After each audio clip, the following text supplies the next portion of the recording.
morning, everyone. Good afternoon. Welcome. Friday.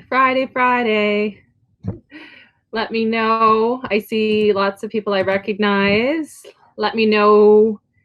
I see a couple of the same names. So when you forward an invitation to someone, it shows both of you as the same name. So let me know where you're from. What's new today? It's Friday, May 8th.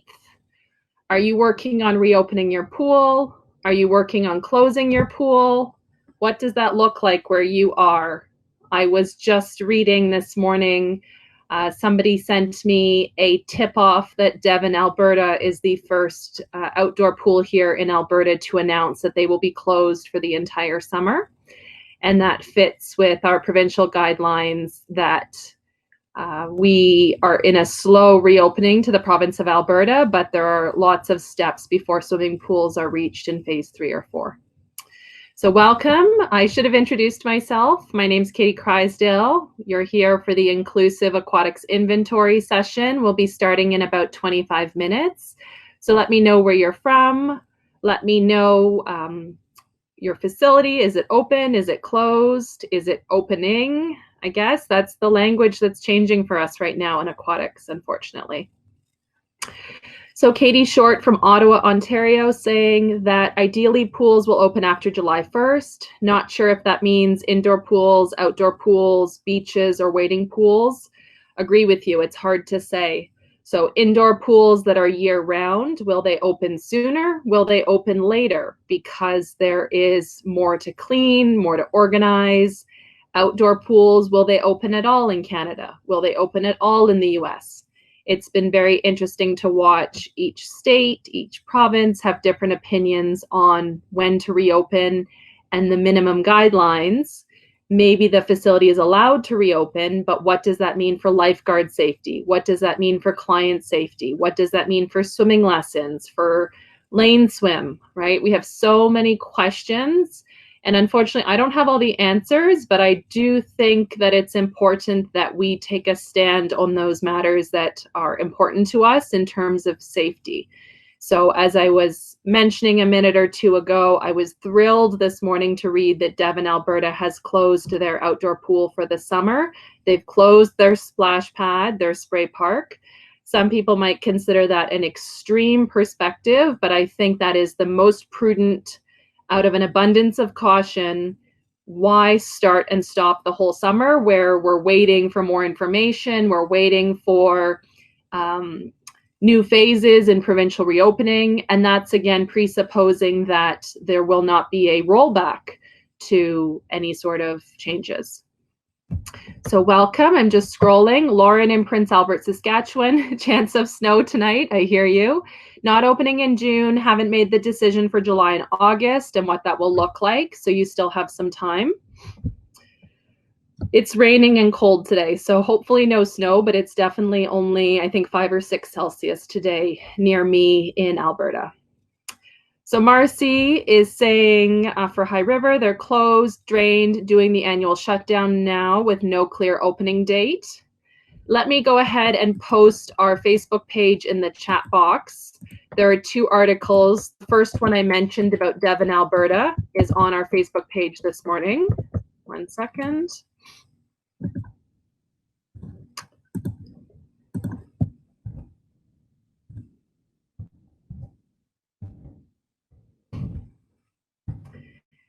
Dan, good morning. Dan's here from Arlington, Virginia. I was actually just in Arlington back in October. A friend of mine works for the US State Department, and he is home for a year learning Cantonese. So he and his family are living in Arlington while he does his intensive language training. And I was in Williamsburg, Virginia for a World Aquatic Health Conference last fall. So I drove up to Arlington before my flight out to hang out with them for a day or two. We went to graduate school together in Israel, so that was really great. So I just posted our Facebook page in the chat box. That has 2 articles that I want to draw to your attention. The first, as I mentioned, those of you in Alberta, Devon, Alberta has just stated that they will not be opening their pool for the summer, which I think is a very honest, proud, lots of integrity to that decision. And then actually, Dan, I want to thank you. Dan sent me an article last night. The city of Vancouver is actually looking at the question, will people come back to swim if the pools reopen? So I think that is an important question we need to consider that's missing from the conversation for a lot of facilities. If you rush to reopen in 2 or 3 weeks, will you even be able to maintain your staffing levels, i.e. not lay off or furlough more staff?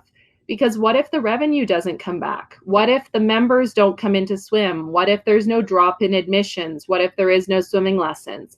I'm not advocating that there be swimming lessons or drop in swimming at the moment at all. But I do think people are not considering that they think they're going to reopen their swimming pool now or in 2 weeks, and that all of the revenue is going to come back from all of the members who are not going to come back. I mean, I think that's a very reasonable pitfall that people are not considering. So Dan sent me this article. The mayor in Vancouver, British Columbia, Canada, is asking the community, would you come back to swim? What would it take? What would that look like? And I think that's an important piece, municipal community consultation. If you are looking at reopening your pool, what is the appetite in your community based on your population needs assessment, based on your users, your ratepayers, your customers? What does that even look like? So just scrolling back, Shayla's here from Chambersburg, Pennsylvania. Welcome. Angela's here from Maryland, closed through May 31st. That could change. Still a wait and see. Her gut says that we shouldn't open until phase 2. Although I'm responsible for Aquatics, it's ultimately my boss's decision. That's a tough one. Yeah, we've all been there, right? So the Aquatics person is managing up. We're telling our recreation director, our community services director, what the best option is, and they don't necessarily listen. They might cow or bow to community pressure. It's very, very difficult to be in that position. Dan says that they are unsure of the exact dates in Virginia, but likely after June 10th. Christine is saying they are in phase 1 in Nevada, but not sure if aquatic facilities are phase 2, phase 3, phase 4. To your point, Christine, it's very interesting that you may be assigned a phase. And I honestly, even for Alberta, I didn't know we were assigned phase 3 until somebody told me yesterday. But being assigned a phase doesn't mean that you actually reopen in that phase. So my dentist is a great example. My dental office sent an email on Monday because they were receiving a lot of emails and calls because according to the province of Alberta, they could reopen. They were part of phase 1 for the province of Alberta, medical services. And my dentist said in the email to clients, basically, we will not be reopening until July. There is too much aerosol and spray that comes out of dental work. And so she said between the shortage of personal protective equipment, her concerns for her staff, and recommendations from other dental agencies that are standard setting but non-binding, they would not be reopening until July. If you have dental pain, if you have a dental emergency, call them and they will fit you in appropriately for your dental pain. But that routine cleanings and non-essential dental work would not be resuming until July at the earliest. And I thought, you know what? Never have I been so proud to be a dental client because I really appreciated her clear leadership and decision-making that, you know what, doesn't matter what people over here are doing, doesn't matter what the province says. She as a medical professional knows best what she wants to do at her practice. Kudos to her, right? I thought that was awesome. So I'm just scrolling, several gyms in Las Vegas are asking for feedback of the same kind. Are you feeling safe? What phase should we open? So love hearing that, Christine. I think that shows that businesses are connected to their customers and clients if they're actually soliciting that feedback. Dan is saying, restating the article, so in Vancouver, if we reopen the pool, would you use it? Right? I think that is a key piece. That service delivery could take 3 phases: basic service, medium level of service, high level of service. And it's going to cost facilities a lot of money to offer a high level of service if it's not going to be used. If there's people not coming in to pay admissions, then there's no revenue to cover the cost of staff, to have somebody at the front desk to check to screen customers, to take that money for the lifeguards who are supervising the pool. All of these things need to be considered. So welcome, welcome. If you're here, say hello. Let us know where you're from. Are you in the process of planning to reopen your facility? Have you taken the perspective that we're not opening this summer, or we're not opening until July, or we're not opening until September when the kids go back to school? What does that look like where you are? I know a lot of us are sick of having this conversation, but I think it's just, I'm curious to see. We have so many people from all over the world, all over the North American states and provinces. So let me know what you're doing. I think that's great. I see our presenters here. They'll be starting in about 15 minutes, so welcome.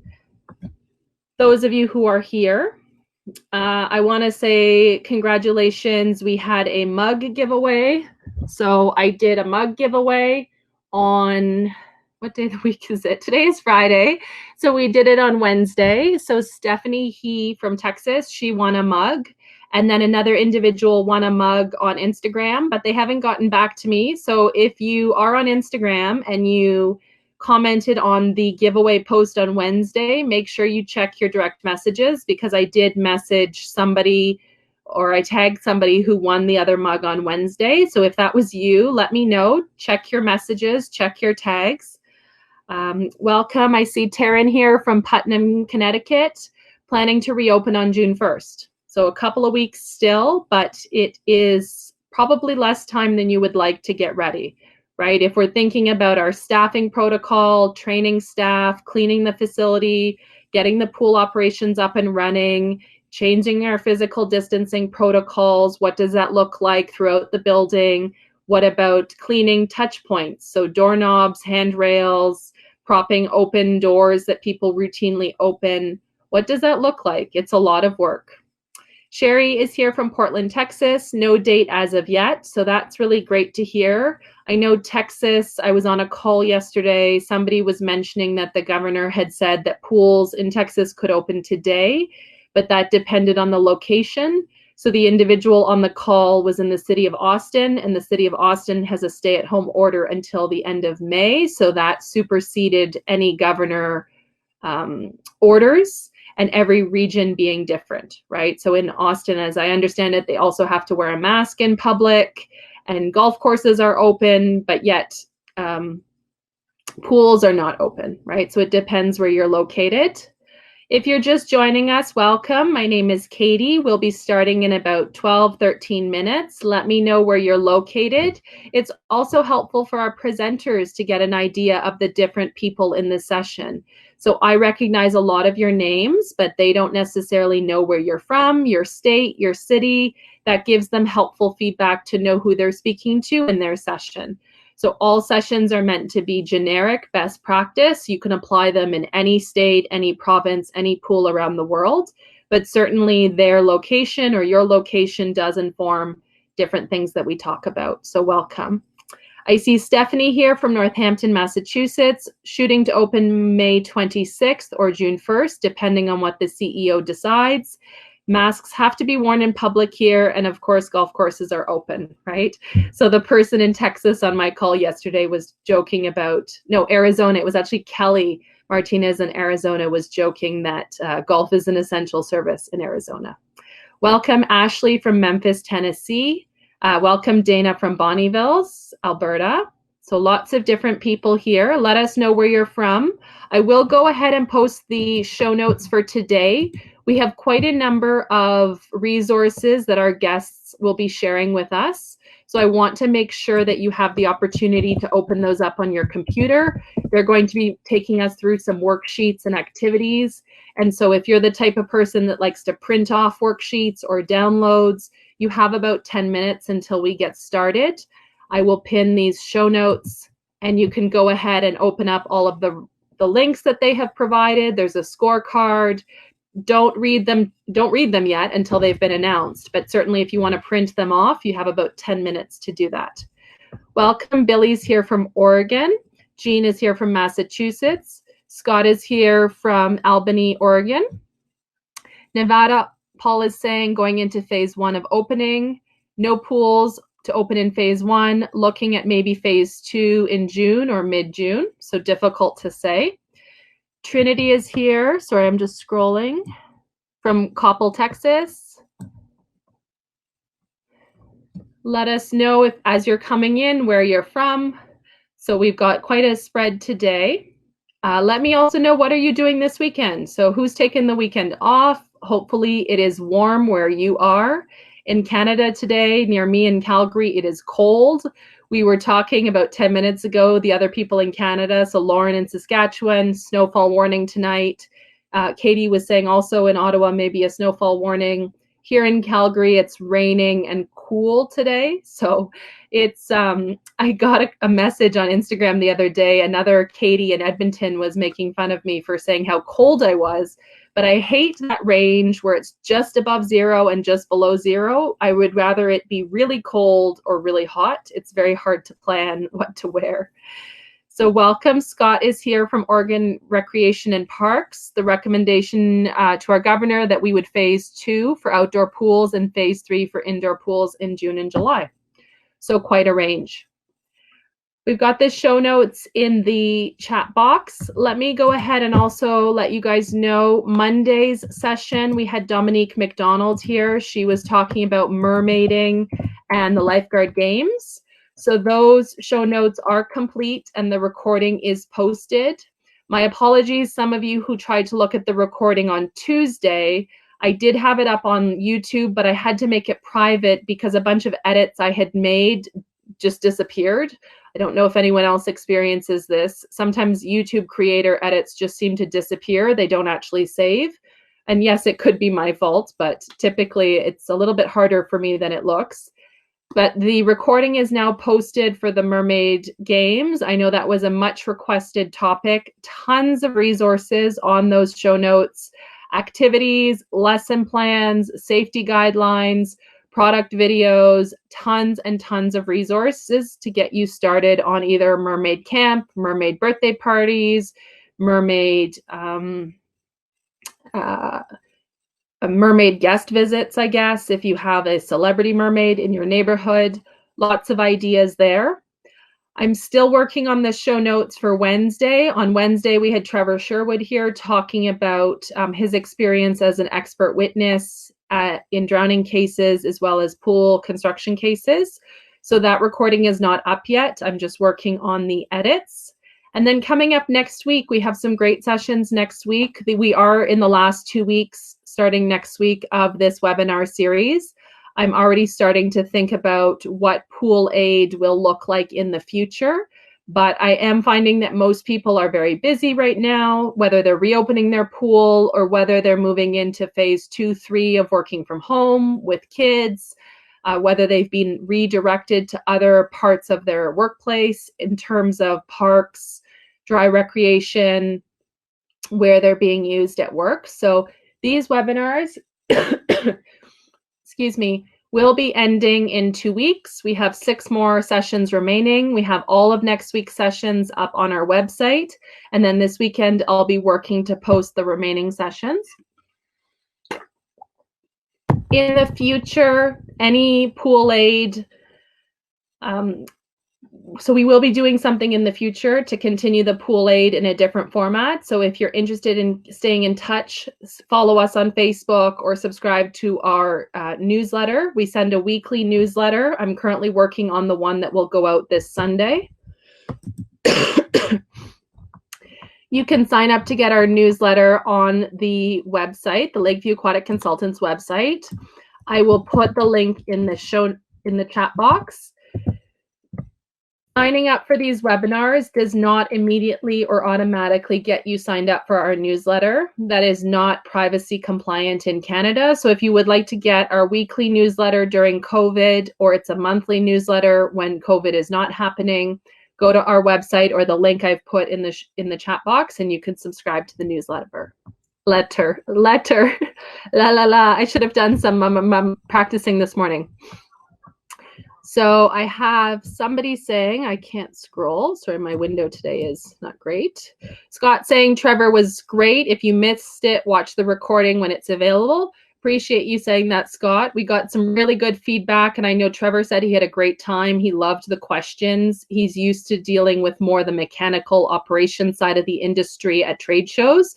So he said it was nice to be back with lifeguards and pool people who really get the responsibility we have to protect pools from drowning incidences. I also got some great feedback in the survey about the webinars that people loved hearing from someone different.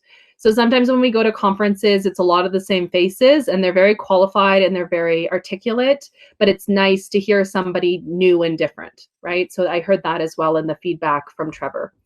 So thank you, Renee. Catherine saying this has been a great resource, so thank you for that. Good morning, Jody's here from Pima County or Tucson, Arizona. Andrea's here from Vancouver. Andrea was one of our mug winners a couple weeks ago. I believe if it's the same Andrea. If not, I've confused my Andreas. Sorry about that. If you're just joining us, let us know where you're from. That's helpful to our presenters today. We'll have Kate and Sydney start in about 5 minutes. So you have a few minutes. Go to the show notes. They are pinned in the chat box. You can open up the PowerPoint slides that they've provided. You can download the worksheets that they'll be taking us through. Don't look at them too closely until they've been introduced, but there are some worksheets on the show notes. If you'd like to print those off, you've still got a few minutes. So welcome, welcome.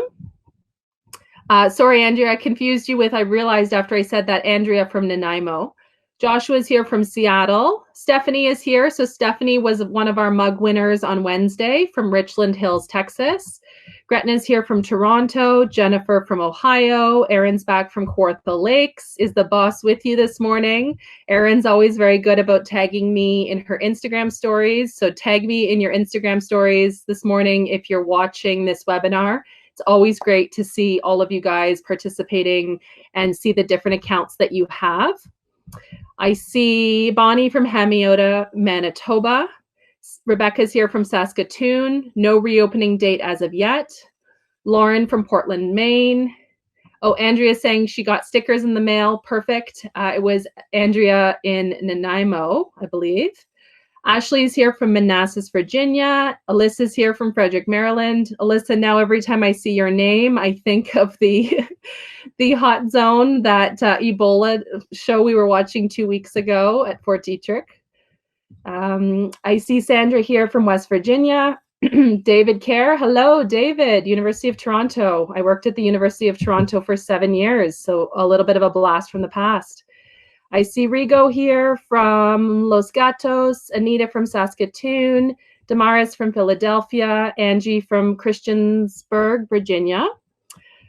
Colleen from Portland, Maine. Thank you. Colleen, you guys sent me some great resources that I added to the Junior Lifeguard Club show notes a few days ago. She sent some resources related to the American Red Cross Junior Lifeguarding Program. So check those out on the show notes if you have not looked at that session from 2 Wednesdays ago. We had Adrian Spencer here from near Halifax and then Claudine from Montreal. Terry's here from Miami. Tiara's here from Atlanta. Marilyn from Owen Sound. Bridget from Virginia. Deb from Saranac. Welcome, welcome everyone. So we're going to get started in 1 or 2 minutes. So make sure you've opened up the show notes. All of your resources are on the show notes for today. I will then introduce myself and then we'll get started with our 2 presenters today. They're already here getting ready. So welcome everyone. I appreciate you spending part of your Friday with us. Hopefully you have some plans for this weekend. Getting outside, doing something active. I've been on a walk every day this week, so that's keeping me kind of on the straight and narrow. Need to make sure I do that today, even though it's cold out. So let me know, what have you been doing to stay sane with everything that's been going on? Got quite a few people here today. Thank you. I know there's a lot of webinars right now. Joey's doing a session on Lifeguard Authority. You can grab that recording afterwards. I know they're looking at camps.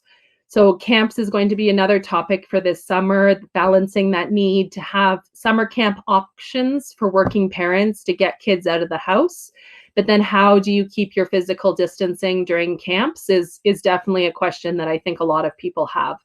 So thanks for being here. Snowing in Owen Sound. Oh my goodness. It's coming to you, Katie Short in Ottawa. Colleen says lots of yoga via Zoom. I've not been so good at the yoga on Zoom or even the bar on Zoom. It's not the same. And I know it's not the same, but I still can't get myself motivated. Damaris bought a bicycle and started biking. So different from swimming. Absolutely. Lauren's doing landscaping work, so getting out with the parks crew. Evan's here from Arlington. Welcome, Evan. Scott Jackson wants snow, so if you can't open your outdoor pool, that's a good solution. Good, good. Okay, so I think I'm going to start my introduction. I'm going to just unlock mic and camera for Kate and Sydney, and then I'm going to do my introduction now, and then we'll get started. Oh, hello. You have an actual pool. That's crazy. Sorry. This is clearly in live time. I didn't pre-plan that. But let me do a brief introduction and I'll pass it right over to these ladies. They can introduce themselves. So thank you for being here, everybody who's here. My name is Katie Kreisdale, Lakeview Aquatic Consultants. Thank you for spending an hour with us. We're going to hear from Kate Connell and Sydney Stadola from the city of Iowa City. So those of you, if you're not familiar, Kate Connell has started the Equitable Aquatic Facebook group. I will post that in the chat box shortly. And they're going to share with us about the Inclusive Aquatics inventory. Everything they're going to be presenting is on the show notes. So make sure you're watching the session and you open those show notes that are pinned in the chat box. I'm going to sign off my camera now, open up the presentation, and I'll also post some call-in numbers for anybody who needs them.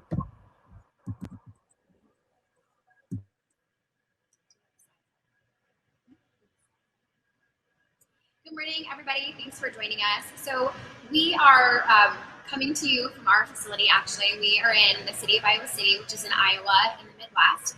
We're the home of the University of Iowa, so we have a diverse user base, and we have a lot of different folks that come to this area for the university particularly. So we're excited to talk to you about some of the things that we've learned throughout our practice of trying to make our operations more inclusive and move through some activities today that are tangible so that you're able to actually take some of the things we talk about and implement them or refine the existing parts that you already have in your operations. Sydney and I have worked together since September.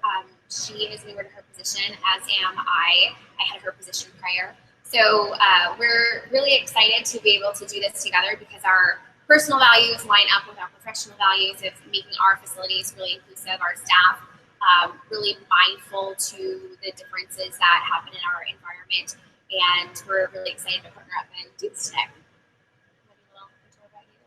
Yeah, so as Kate said, I'm pretty new. I've worked in rec part-time for the last couple of years, and then in September transitioned in full-time in aquatics specifically. Prior to that, I was just kind of the catch-all between everybody. So I'm learning the ins and outs of aquatics, which is very interesting. But even before taking this position, inclusivity and social equity was something that was important to me and something that I saw myself working towards in the future in a career anyways. So it just kind of stars aligned and worked out in my favor. So, yeah. So we do have some slides we're gonna go through, and we'll kind of front load the beginning with a little bit of talking about what some of the terminology is. We have an exercise as well. We love a good application of concepts, so we've included that in there. And then we'll move through our 3P framework. And this is something that I've developed in line with the Equitable Aquatics conversation. And so we'll talk through what the 3Ps are. And then we actually have a checklist for everybody to work through either with us while we're going through each point and giving some examples and talking through what these bullets have meant for us in our operations and how we're tackling them, either that we've already successfully been able to check that box off or how we're working towards being able to say that we've tackled that item. There are checklists that you can download to go along with us, and then we also have some worksheets towards the end to score how inclusive you're being as far as your operations, your personnel, your programming, your policies, which are the 3Ps, but also just as a touch point to start to work through some of these things and potentially bring other members of your team into the conversation. Some of us are part of a team that's already really progressive in these areas, and we already have an inclusivity statement potentially, or the people that have come before us in our roles maybe already have had that as a priority, or it's already been something that has been asked of the department or the individuals in your agency. And some of you are going to be the person that's going to make these things happen, and it's going to really be your individual conversation to bring up and your items to kind of make those to-dos and those priorities. So wherever you fall on that spectrum, we'll talk through that. Sydney and I are really passionate about this, and it certainly is a huge part of what our profession is in running aquatics for the city. But we talk about this all the time. The terminology that we might use today, the checklist items that we'll talk through, these things change rapidly and quickly. So as we're talking through stuff in a few months from now, there might be a new way that we address some of these items. There's going to be things that we all have to learn from each other, and that's really where the Equitable Aquatics group came from, was the ability to be able to have some of these more candid conversations and start to move through some of these things. So we'll kick it off with our first slide here, talking through what equity is and what it looks like for us as pool operators. So equity is defined as freedom from bias or favoritism, or dealing fairly and equally with all concerned. That's important in aquatics specifically, to make sure that everyone feels welcome here. Pools are historically a place that was for upper class white individuals. We've seen that change obviously for the better, but that still hasn't completely erased the fact that people with physical or developmental disabilities may not have the same access. Low income, people of color, American immigrants may not have the same access to safe swimming facilities. And so the aim of all of this is to kind of open up that discussion and allow us to brainstorm different ways to make everyone feel welcome, no matter what your background is or what you are or are not able to do. So the next thing we want to jump into as it relates to equity is the personal responsibility versus the professional responsibility. So there's two different categories here. Some of us we have marching orders from our agency to be in a more inclusive workplace, to be a more inclusive place for the public to come to. We might have things that are goal-oriented things in our not our orientation, but in our evaluations and so on. But before we get to those more agency-type missions, we want to talk about the personal side. So before we can really address the to-dos or the ways to be more inclusive in the three key arenas, it's really important that equity and making your space inclusive becomes a part of your own identity as an individual as well. So a huge part of this is being able to acknowledge that we all have implicit biases and we all have the different types of experiences that we've had up to the point that we're in now from our life that do create a barrier for us potentially, or a specific lens. Even just moving through the different things that you've been taught about equity and inclusivity potentially are no longer valid anymore. So we're millennials. I'm a little bit of an older millennial, but still millennials. A lot of our staff now are even younger, and even I find that their exposure to these types of topics is far beyond what it was when we were in school. Even concepts like being colorblind, they were intended to be things that were positive, so that we were teaching people to look beyond individuals' races, but we've learned that that's not actually the way that we're to approach these types of things. And all of this has to do with being willing to go back and do the self-work that's required to, add that book to your reading list about what white supremacy is, and not having this type of complex where you feel like you're just not one of the people if you're white or if you're from middle class or if you have a college education that has to tackle these things. These are across the board. Everybody has different type of biases. So it's important that this is a personal commitment that you have to educate yourself, to constantly be evolving, to be learning, making this a part of your own identity so that you're educated and that you're really leaning on experts that are individuals of color, that are leaders in those different spheres. And we'll talk in a little bit about some different groups, different marginalized groups that you need to be aware of, and that you can go back and find leaders and educators in those areas. But also making sure that you're not expecting that people that are part of marginalized groups are the ones to educate you. That's really a objective that you need to have as an individual to be able to understand what has happened systemically and what has come before us, so that we're able to then pivot and turn our workplaces into places of inclusivity. On the professional side, it really has to do with getting rid of this idea that you are inclusive if you do an implicit bias training with your staff once a year. And most of us aren't probably yet doing a lot of part-time work around with our part-time staff around offering them implicit bias training. A lot of us just might do that as part of being a full-time staff member at our agency. So if that really, I mean, kudos if that is the first step that you're taking, but we really have to be thinking about more holistically on a day-to-day basis about what it is that we're doing to make sure that we're actively problem solving for problems that are systemic, but then also problems before they become ongoing issues at our facilities potentially or with our staff. It's also important that you're listening to your users and that you're listening to the shared experience and the individual experience that different groups are having at your facilities. And sometimes you might not necessarily agree with what you're hearing because your lens is different. We had a conversation with somebody last year that was a patron at our outdoor pool, and their perception was that we were disciplining children of color more often than children that were white.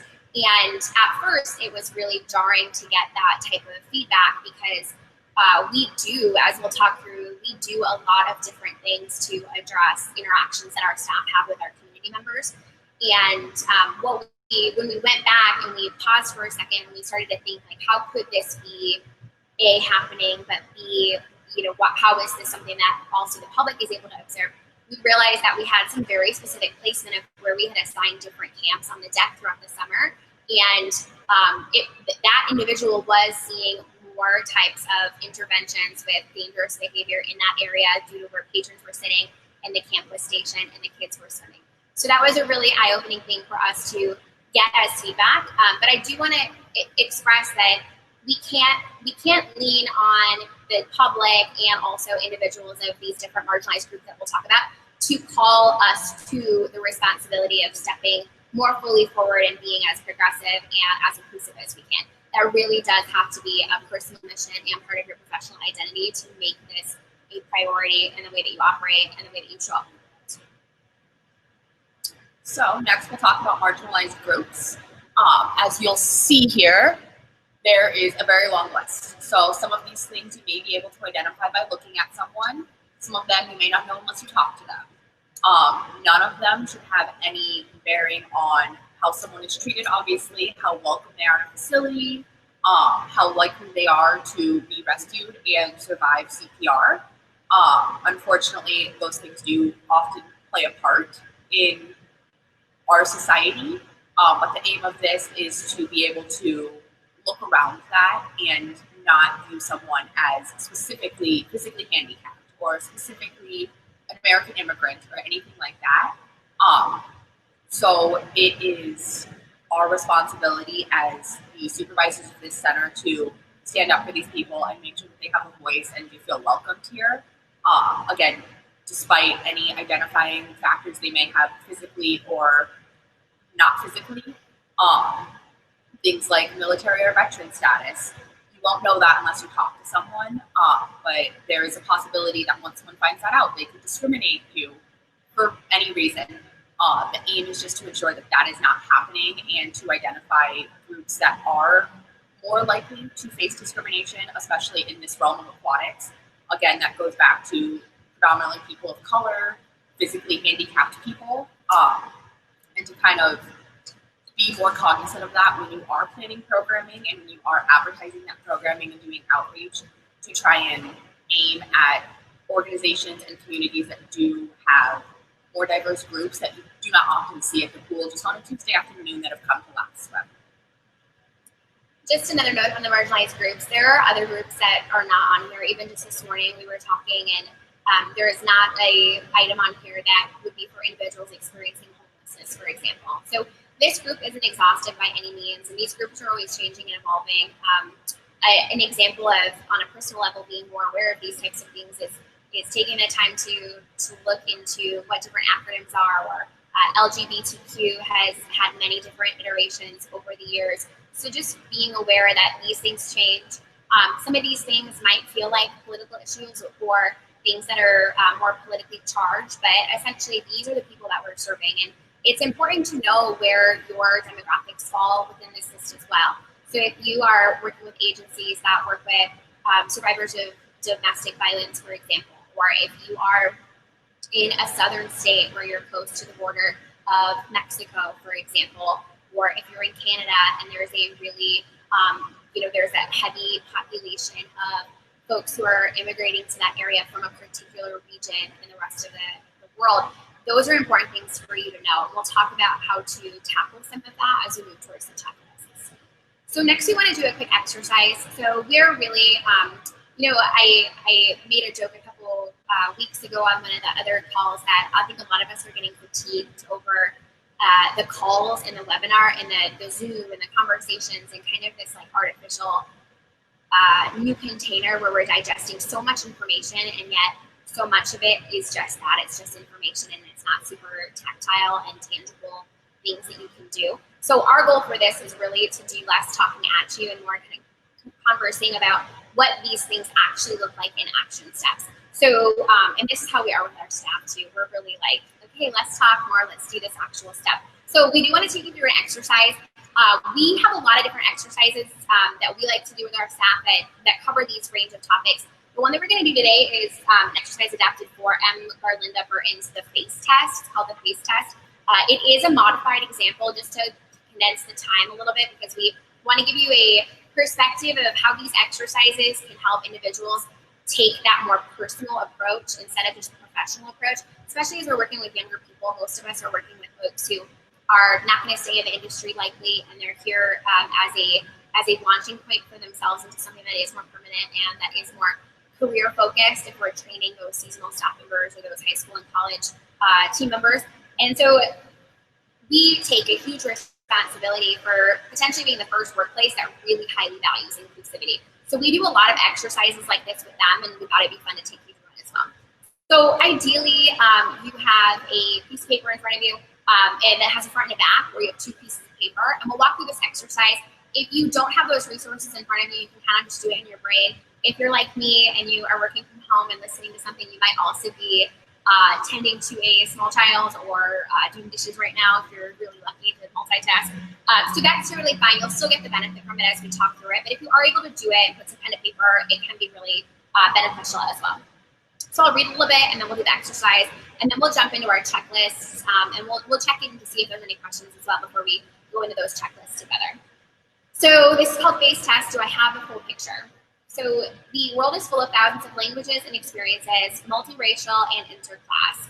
But our upbringing, family, friends, school, and churches from which we develop our worldview are often not so diverse. Did your background expose you to racial diversity? Does your current life expose you to racial diversity?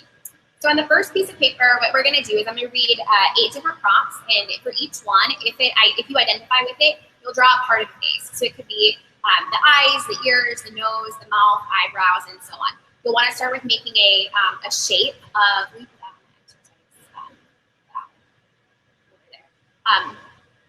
you can make an oval or a circle as the outside of the face to start. So here's number 1. At least, and this is as a child. So you're going to fill out the face on the front as a child, and on the back, we'll do it again as the lens as an adult. So on the front, at least one of my immediate family members, which immediate family members will be considered parents, siblings, or grandparents, is from a racial ethnic group other than my own. So if you identify with that, you'll make one part of a face either the eye, the nose, and so on. Okay, number 2, at least one family in the neighborhood of my childhood home, which would be on average like 10 or so houses, was of a racial or ethnic group different from my own. And this is your experience as a child. Number 3, at least one of my close childhood friends was from a racial or ethnic group that was other or different than my own. Number 4, the religious group, synagogue, mosque, or church that I attended as a child was racially mixed. At least 10% or more of the demographic was different than my own. So that's the definition of, in this instance, of racially mixed. 5, the schools I attended were racially mixed. So at least 10% of the student body were from a different race group or groups other than my own. 6, at least one of my school teachers or coaches was of a racial or ethnic group other than my own. your entire childhood still. 7, I grew up in a home where I never heard my parents or siblings say a negative word about groups of people by race or ethnicity. And 8, of all my friends my parents socialized with or regularly invited over to our home, at least one was from a racial group that was different than my own. Okay, so we'll just do a little chat in the chat box. For those of you that did this activity, Sydney did hers on her iPad. This is what the version of it might look like. You might have more or less, but essentially how full is the picture that you drew?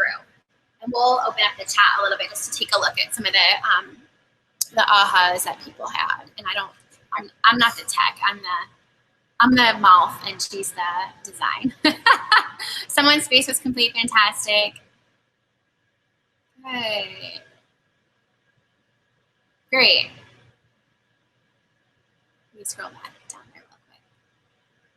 Only 2 eyes and a nose, good. So obviously, you know, part of this is really going to be based on where you grow up. It's going to be great based on a lot of different things. If you had a religious upbringing and you went to different types of services, if you had friends that were part of a more diverse community. A lot of this stuff is how it is when we're kids, and there isn't a lot of choice in that for us.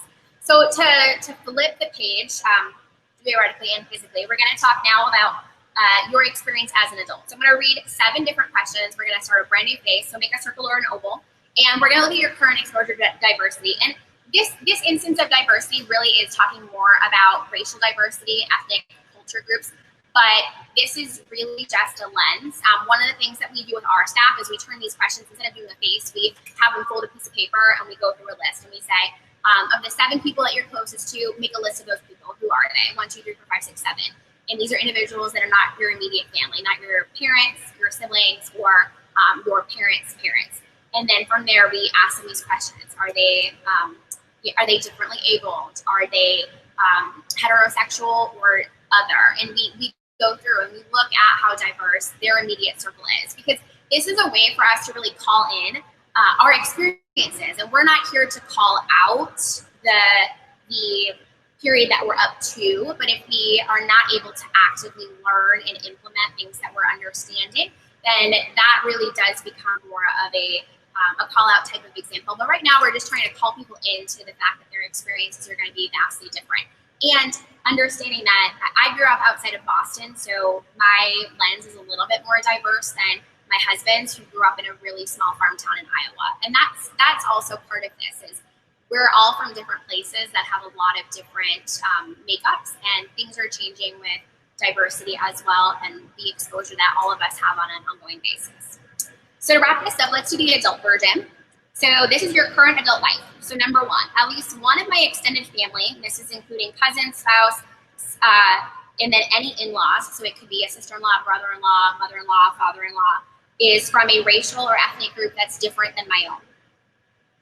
Number 2, at least one family in my current neighborhood out of about 10 homes is of a racial or ethnic group different than my own. 3, at least one of my close friends is from a racial or ethnic group that is different than my own. 4, the religious group, synagogue, mosque, or church I attend is racially mixed. At least 10% of the members are of a racial group different than my own. 5, the schools my children attend are racially mixed. At least 10% of the racial groups are different than a group of my own. 6, in my home, we never say negative words about groups of people by ethnicity or race. 7, of the friends I socialize with and regularly invite to my home, at least one is from a racial or ethnic group other than my own. So just some curiosity about what your adult face looks like versus your child face. And also, you know, as I read through these questions, some of these do have bias in them. It's assuming that you have some kind of religious affiliation. It's assuming that you have a home. It's assuming that you have a spouse, or it's maybe instead of assuming, it's normalizing. It's normalizing that as adults you have kids.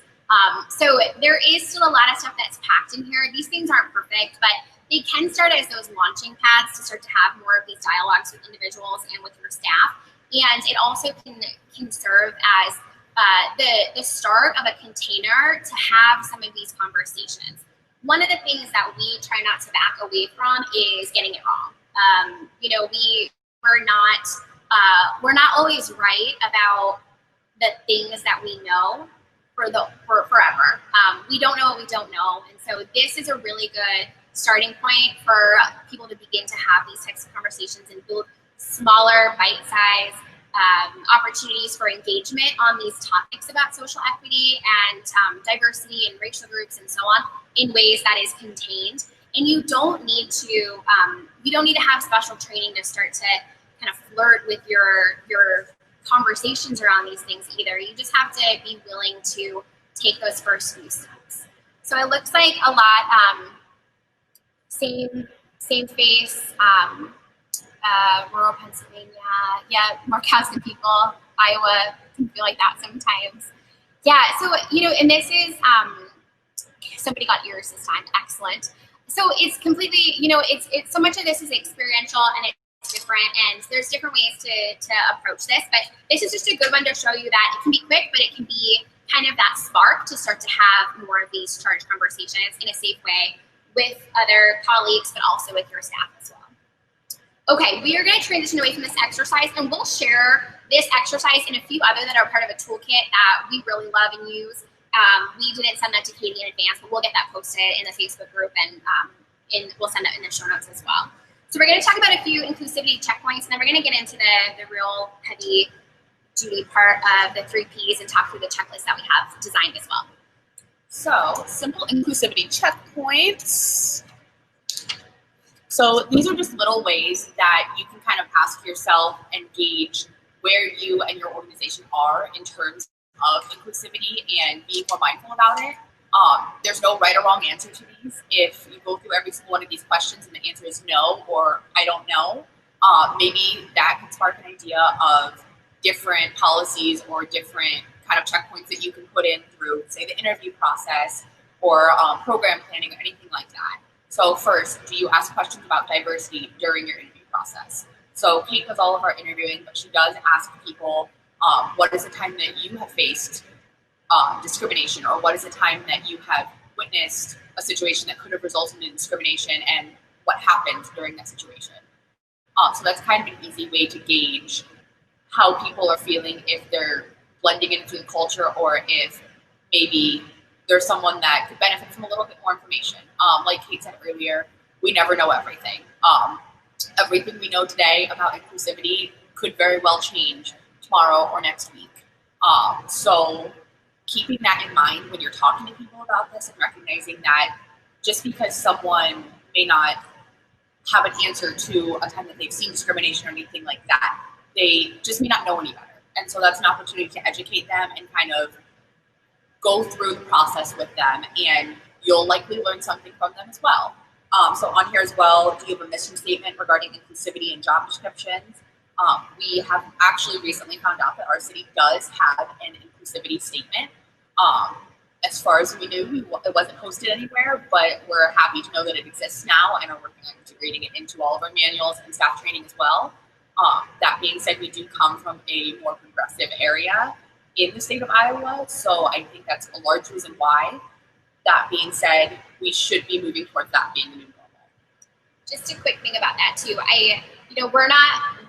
We'll hopefully give you a few different ideas that are new and exciting and that are different. But one of the biggest takeaways is the fact that we took the checklist last week. Once we had it designed, we went through and we said, where are we at?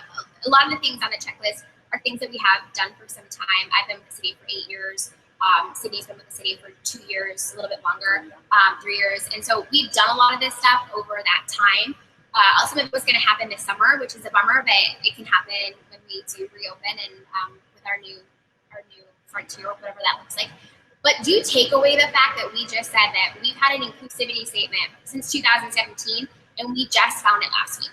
I've worked here for 8 years, and we've had it since 2017, and I didn't know where it was or what it was. So that really does speak to why we're trying to talk less and show you more actionable items, because it's not enough to have an inclusivity statement. I mean, if your staff doesn't understand what the statement is and how that actually trickles down into behavior and action items that you do and things that you put out into the space, then it's really just serving as a checklist item that you've crossed off some list that you saw about how to be inclusive. And that's really, I mean, it's a BS approach to inclusivity. So you all should have an inclusivity statement, but it really is about making sure that it trickles all the way down and everybody knows what it is, and it really does show up into real, tangible, actionable items instead of just, you know, kept in that digital document of that plan from the 3 years ago and no one even knows about it. Exactly. To call us out a little bit. And then next, demographics. You know the demographics of your area, of the community that you're serving. So this is something that we really do try to work with organizations in the area and work with different people that will have a better understanding and will better educate us. A lot of this comes from crowdsourcing, and so having resources and having a community to kind of talk this through with and understand the ins and outs and kind of how to make everyone feel welcome is vital for all of this. And then do you serve different demographics in your community equally? So, for example, we do something called She Swims Too, which is for Muslim women who, from my understanding, are not able to swim in front of men. And so, children. So what we do is these windows that are behind us, we paper them up. We only staff it with female guards. We make sure that only the female locker is open so that only the women can access the space. And that kind of gives them a small window, albeit, but a window that they are able to come swim here and enjoy the same amenities that everyone else in the community is, and just kind of meeting them where they're at, because there are certain things in demographics that people aren't able or willing to change, and that is very valid. And so meeting them where they are and being able to accommodate them is really important for them to remain a vital part of your community and to feel welcome in that community. And then lastly, we have accessibilities. So do you offer activities or events at varying times, and do you have translated materials? So translated materials is something that we have been working on for a little bit now. We actually, I believe we work with the school district on it. They have an organization of multilingual students who will proof everything and make sure that it is the appropriate language and the appropriate vernacular within that language, which has been incredibly helpful to us. And then offering activities at varying times. So not every parent can get their child to swim lessons right at 5 o'clock. And sometimes they can't afford a nanny or a grandma to do that. So having swim lessons offered at varying times on the weekends, having different fitness classes offered both morning and night as well as during the day. Just kind of looking at what your community needs from you and when it would best meet their needs is very important.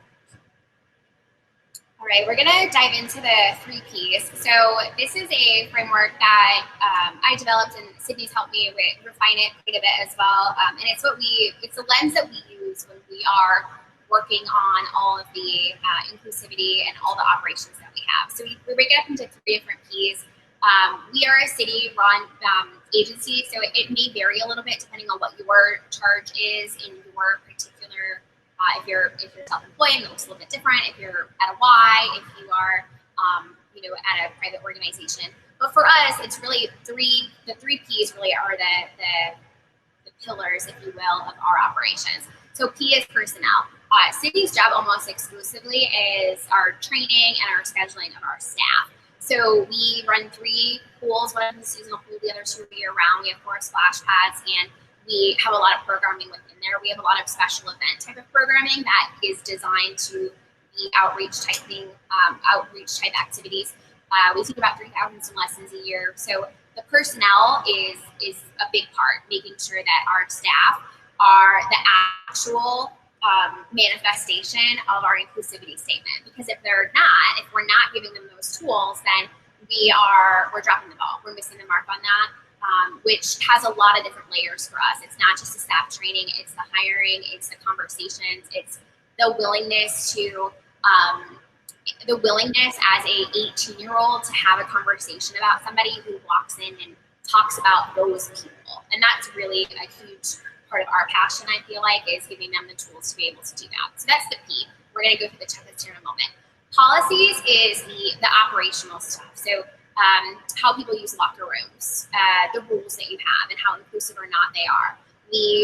ways in which you communicate different things, the language that you use. So we said parents. Parents actually could be a really not inclusive term to use. And as we move through with COVID, I hear all this conversation right now about parent-child lessons. There are a lot of people who will come to the pool with children and they don't identify as parents, and there are a lot of children who don't have someone that they call a parent. So we have to be really careful with the word choices that we use.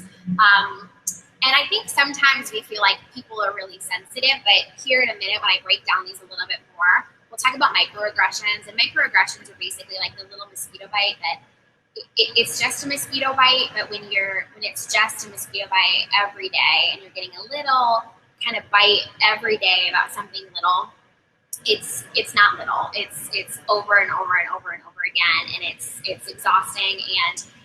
And we do this as people who write policy and maybe help with social media posts and name things.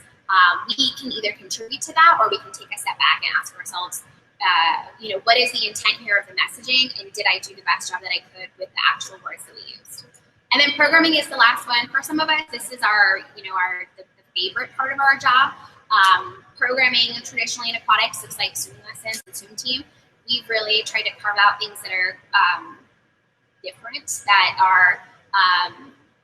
are aligning with our values again in the programming sector. And so we'll talk about some of those things as well and have some checklists there. So to dive into personnel with a little bit more details, the thing with personnel is the pieces of personnel here are understanding that we have a limited lens. So back to the base example, we have the experience that we have, and it's not wrong, but it could be limited, and all of us have this. So even as somebody that grew up on the East Coast, I now live in the Midwest, I have a lot of different experiences than what my son will, for example, growing up in Iowa. And that's just a more of a benign example, but there are also some other implications to that could potentially limit my lens and make me not understand the full breadth of a situation. And so on the personnel side, we have to help our staff see all the things that have come before. We need to help them understand that there is a systemic disadvantage to individuals whose caregivers, using that instead of parents, whose caregivers don't know how to swim. We know that their chances of learning how to swim if their caregiver does not know how to swim is greatly reduced. We also can anticipate that somebody that's struggling to find employment or to have enough money to pay for basic needs. Basic needs are far higher on their list of being able to, of needs than their child learning how to swim or themselves learning how to swim potentially. So for a lot of our staff, this will not be their experience. They will come to us because they had a very different experience. Maybe they're a swim team participant, and then they come and they take a lifeguarding class. They can afford, their family can afford for them to take a lifeguarding class and then come into our staff. So this is a huge part, is understanding that not only may your staff not have this experience to be able to identify with individuals that you want to have your space more inclusive to, but that you're also working to show them that there are other types of experiences and you're breaking that down for them. And the next step to that is that you're finding people to work in your spaces that do not have the same experience across the board. We'll talk about some of the specific things we do to try to get a more diverse employee base, but we'll also talk about the steps that we take before they're of employment age, because we can't solve for a problem if we've already missed the opportunities to have interventions with kids in our community at birth, at grade school, and then at high school. Just assume that everybody's in the same situation and has the same tools to then become a staff member for us. Knowing the protected and vulnerable classes, we've talked about what those are. So if there's something there that you don't know what they are, please Google them. We can ask some questions afterwards as well. Some of them might be surprising. Some of them might make perfect sense. It's good to print out some of these things and just have them available to you so that you're able to look at them and just have that as a visual reminder. Our office has all kinds of visual reminders about some of these things. We'll show you a few things that we use with staff as well. Word choice and use we've talked about. Counteracting microaggressions. We'll share a video about the mosquito example that I talked about with microaggressions, and we have it in the Equitable Aquatics Facebook group as well. But that video is a really great video. It's a really great teaching video, and it's, you know, as we're putting different types of media into our staff training, especially right now with the COVID-19 social distancing stuff, it's another great resource to have. And the truth of this is that lack of inclusivity does also kill people. And there is danger to those of us that have positions of power of being able to make these, help work towards these systemic changes. And those have real implications too. So as important as it is to show the videos on foaming and the realisticness and the drowning videos and the surveillance videos, we also have that other side of the responsibility as well. And then staff being representative of the community that we see in our area. And that's a really big one too. And we're going to talk through our checklist here about some of the things that we do to make that happen. So if you have the checklist and you want to kind of walk through it with us, you're welcome to, or you can print it out later and check through it. Like I said, Sydney and I took this last week and talked through some of them and just kind of testing ourselves. I also really encourage you to have other people take this for you because you have a limited lens. And so like that example that I shared about the email about us intervening with children of color more than white children at day camps at our pool, I really could have easily been like, you know, we do implicit bias training with our staff, we're good. But instead, we had conversations about it, we talked about it, we talked to staff, we thought more constructively about it so that we were able to problem solve, because perception is reality. My first aquatic supervisor when I was in high school, that was the motto, perception is reality. And so we want to be really mindful of that as we go. So here's our checklist. We'll move over to the next slide. And if there are questions, we will tackle those towards, oops, actually, I'm sorry. This is not in here. So, okay, so my mistake, the slide or the checklist is not actually in our slides, but you can pull it up there. And maybe, Katie, if you have the show note link again, we can share that just so people can look at it as we go. Oh, it's pinned. Okay, it's pinned to the chat box. So here are the things that we have on our checklist, and like we've said throughout, this is not exhaustive. It's not the whole list by any means, but it's a starting point, and it's a way for you to gauge, you know, and add to and evolve the list as well. So we'll read through it and we'll talk through it, and then if you have questions, we can talk through those as well. There's probably collectively like 50 different things on all three of these checklists. So the first one on here is scholarship for certification programs. So one of the things that we're really proud to do is offer scholarship to our certification classes for American Red Cross. And this is one of the things that we start to problem solve for the barriers that folks may have to be able to be employed by us. So we give away scholarships to individuals in the community. We work with guidance counselors, outreach offices. We have really close relationships with many of the nonprofits in the area. And we're able to give away classes, WSI, lifeguarding, and LGI, to people in the community to help them become more competitive, essentially, employees when they go to apply for jobs in our area. They may very well take that certification and go to another suburban area around us, but part of that is our mission to make sure that there is less of a barrier for people entering the aquatics workforce, especially since this is such a strong entry-level position in our area. We pay really progressively in the state. Our city council has aims to move towards $15 an hour by the next fiscal year, and so this is a really great job for a lot of people in our community, but there is a barrier to it if you don't have means or the ability to, or the knowledge about certification programs. Do you want to go back and forth, or how do you want to do these? Oh, you're going to next one. Okay, I'm going to go through all these. Okay, so outreach approach to hiring. So we have really great relationships with a lot of the nonprofits in our area. If you don't know all of the nonprofits and the groups of who's working with teens and youth in your area, make a list of that and know who those people are. We're really lucky that our agency has a full-time staff member that her entire job is working and serving underserved youth and special populations. And so she has really fantastic relationships with organizations in town as well. But that's a huge part of our work, because aquatics can sometimes be the less sexy recreation option, because it does have barriers like people need to have bathing suits and towels, and there is a factor there with that it is more dangerous for folks, and so it does feel less accessible because in part it is. So people often don't know as much about the aquatic stuff in our area, we find, but they their kids may participate in soccer and other things like that. So that's been a huge part of our educational system. We also really spend a lot of time at non-traditional job fairs, and we're actually the host of one as well. We host a youth job fair. we attend LGBTQ job fairs in the area.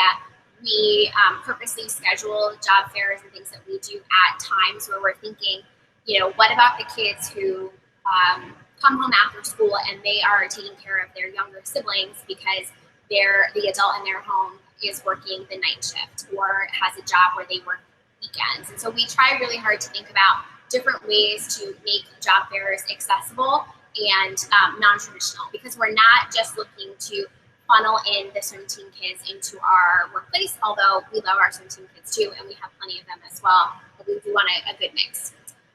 We encourage pronoun use. So at the beginning, I had all intents of saying, I'm Kate, my pronouns are she, her, hers. This is something that we do a lot passively. Our business cards have pronouns on them. Our email signatures have our pronouns. I have a pin. Our staff have pins if they elect to. They were on my clipboard. We have little pins that staff have. We have different options for people that they put on their lanyards as lifeguards and as swim instructors. This is a newer change for us. It's not mandatory that they have to wear a pin, but we have them available, and we also have many different versions of pronouns, so people can put on the pronoun pin that they identify with if they wish. We do have individuals on staff that may present to be a certain gender, but they're a different gender, and so it's important that the public knows how to address people, and also that staff know how to do that as well. And it's also important that our staff know how to have a conversation if someone continues to be misgendered and call the wrong pronouns, and they also know how to be a workplace ally and be able to step in and have that conversation, which could be really uncomfortable if it's the first couple of times you've done it, or if you're 16 years old and you're talking to somebody who is in their 40s, for instance. Our new hire form, something that we do that's a little bit different as well, is when they come in and they meet with us after they've done their onboarding, we have them fill out a new hire kind of fun activity sheet. We take their picture, put it on there. We ask what their pronouns are. It's kind of a Mad Libs on the bottom where we ask, you know, what's your favorite aquatic memory? Where would you love to go on vacation? What's your hometown? We have a lot of college kids on staff. And we use those as a jumping point to start to have conversations about what their pronoun preference is, and we also use that to educate coworkers so that everybody's aware of what people's preferred pronouns are. That's a really fun thing that we just started that maybe 6 months or so ago. Yeah, that's pretty new. That was one of the things Sydney did when she started. We also have passive messaging. So one of the things that we like to talk a lot about, and I know that for some people this seems really basic, but just last week I was on a city government Facebook page, and I told Sydney I was going to use it as an example, and they said, you know, congrats on your gender reveal, and it was like the fire department had helped with the gender reveal, and it was designed to be a really fun thing. My guess is that one of the individuals that is having the baby volunteers around the fire department. But what ended up happening is they called it a gender reveal, and it's not a gender reveal. When you're born, that's not your gender, that's your biological sex. And so if city governments are using the wrong terms, we need to do better. And we need to make sure that if we're talking about these types of things, that we're double checking and we're checking on the internet, we're Googling, we're looking really quickly and making sure that it's accurate. So that's another example. This is something that we put up in our offices for our staff. It's called the Gender Unicorn. It's a really awesome resource. There's another one called the Gender Bread, and it just talks about gender identity expression, that sex is assigned at birth, and there's different, it's not binary, it's not just female and male, there's other intersex.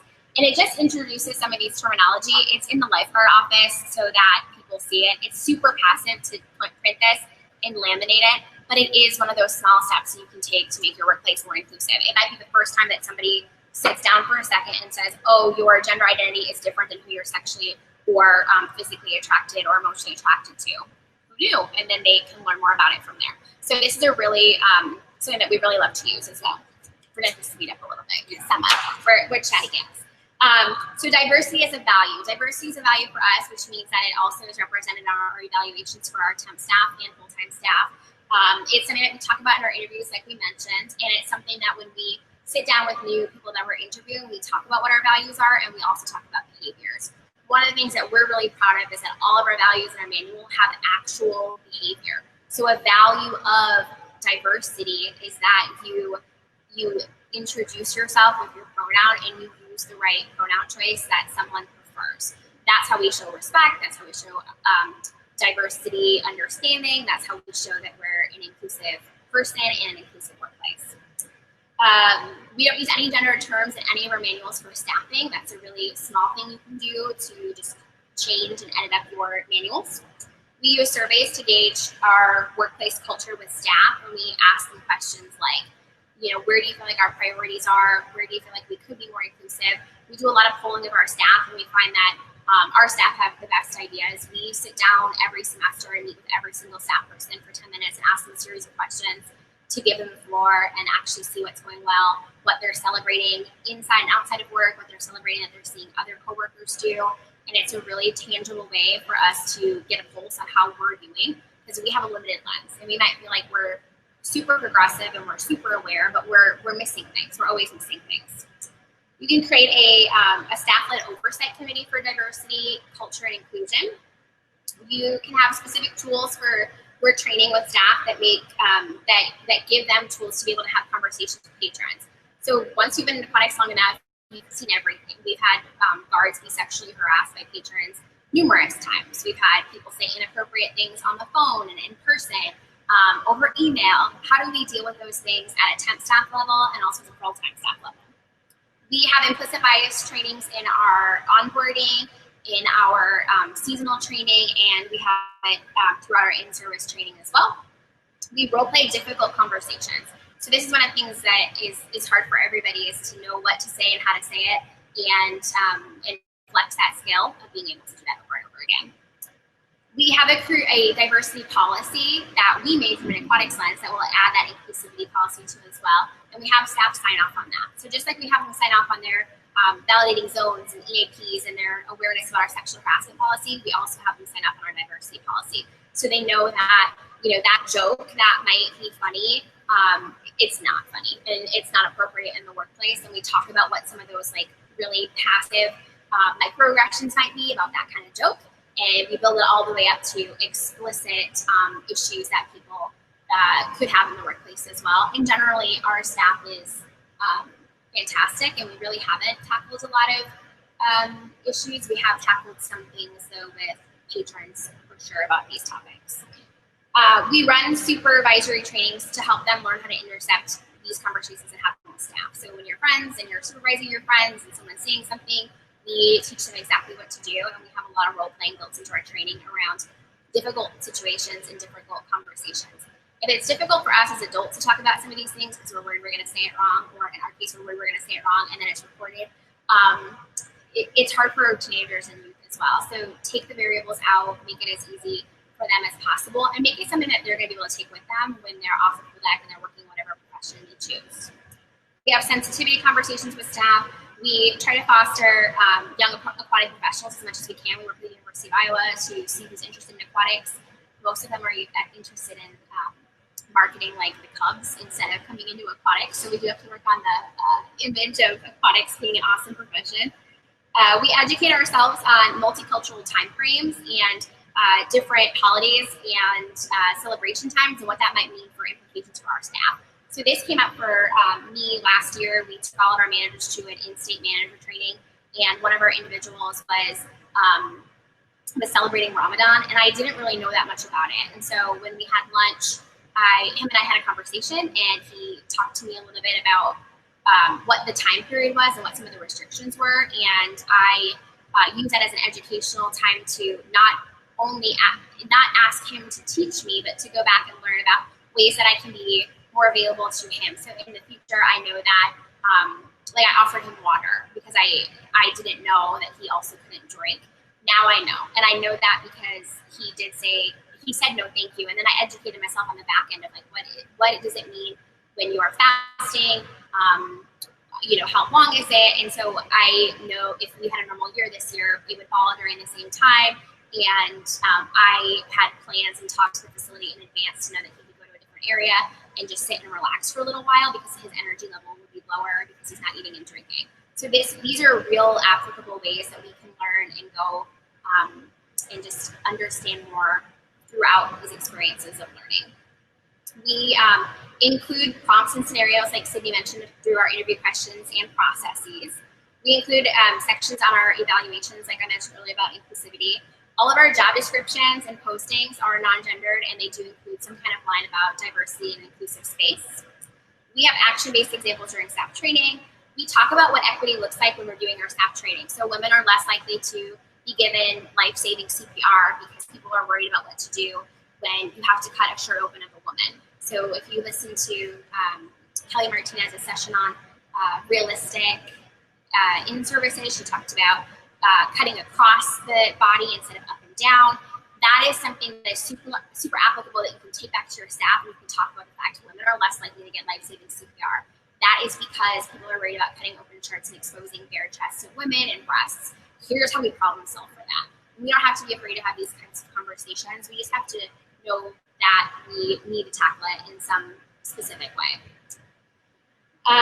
Consider the access of your staff when scheduling virtual training, scheduling, and communications. So it is, especially right now with COVID-19, we're talking about things going online. Not all of your staff have access to internet and computers and the same type of conducive space at their home, potentially, to be able to do the same type of work.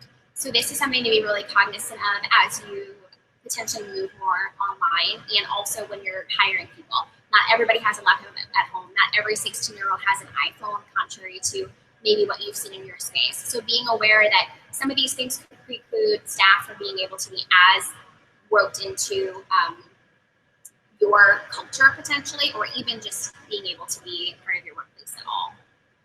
We utilize volunteers to represent our users. So we have adaptive private lessons, and we have an individual in the community who learned about our lessons and wanted to come in, and he's a Para-Olympic gold winner, and he swims, and we didn't even know this gentleman, but now we include him in what it is that we're offering and finding new and different ways to get him roped into our conversations around what adaptive swimming looks like, and to be able to volunteer and be part of that programming. Evaluate the representation of your staff demographics with your leadership team and how much people are talking as well with your leadership team. We try to do this quite a bit in our meetings and our trainings. Make sure that the same people aren't getting the same voice. We know from meetings that generally men get the most speaking time. Our leadership teams are pretty diverse between those two genders and other genders, actually. Not equal with other, but there is different genders in there.